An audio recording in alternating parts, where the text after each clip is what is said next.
All right, so this video is going to be the start of our felted pumpkin.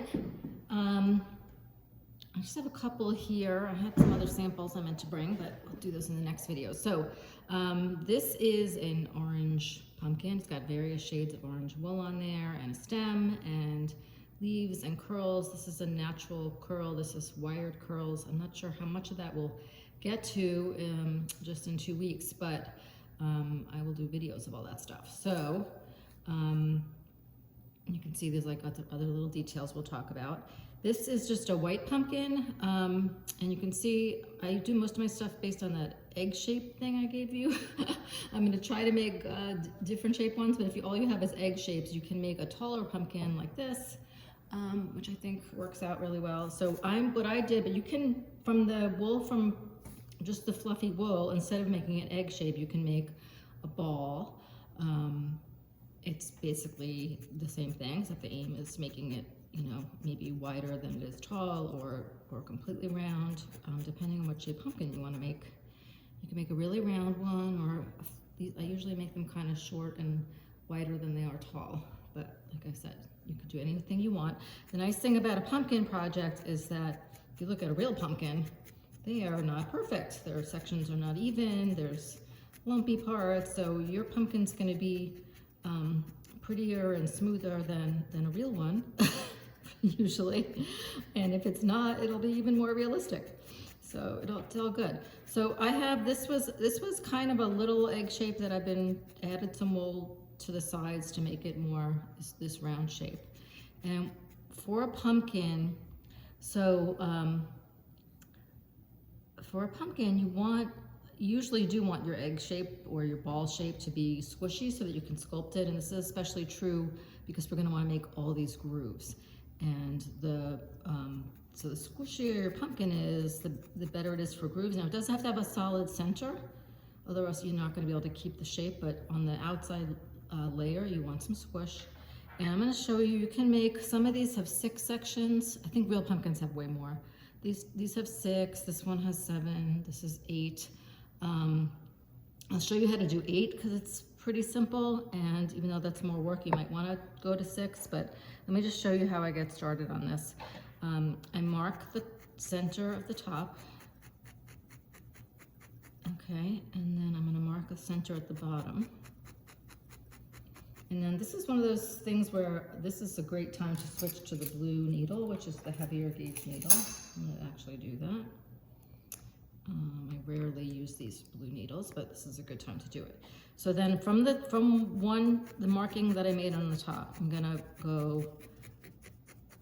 I'm just gonna keep poking in a straight line down the side and all the way to the bottom. Now, if you don't want to make an even number of, you can just keep making grooves like that and have them be random. But if you want to make sure, like if you want them to be more even, and maybe you want an even number of them, you kind of want to keep going then up the side, the other one halfway up. And then I've got a groove that goes half.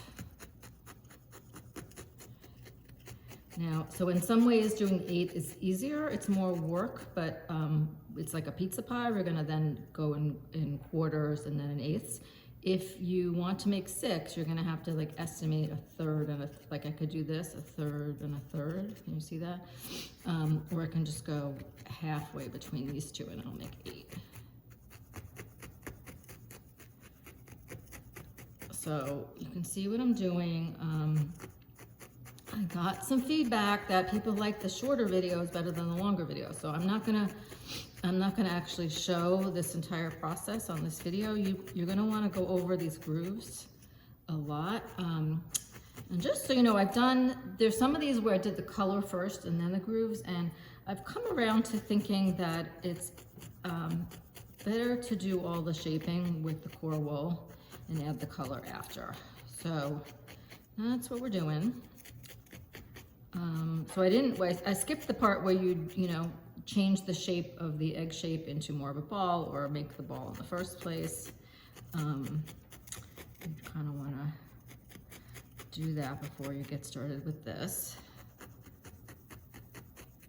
So So I'm just going, and if you don't want them perfectly even, you can on purpose make these not quite so even, like a real pumpkin. And since we're making something fanciful, you know, why not make it the way you want it? So that could mean it's more even or not even, whatever you want. Okay, so you see I'm poking harder than I usually do too. If this is your first thing you're making with me, hopefully you watched the other intro videos where I said to poke lightly.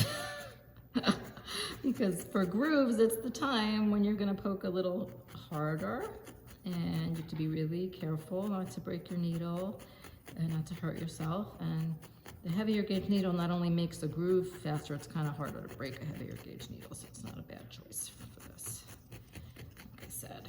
Okay, so I'm gonna go over and over these lines, but you see, this one's a little further along, so in the next video I might switch to this one. For demonstration purposes, this also has 8, and we'll add color. So that's gonna take, like, I never want people to think, oh, I'm taking too long, I'm not good at this.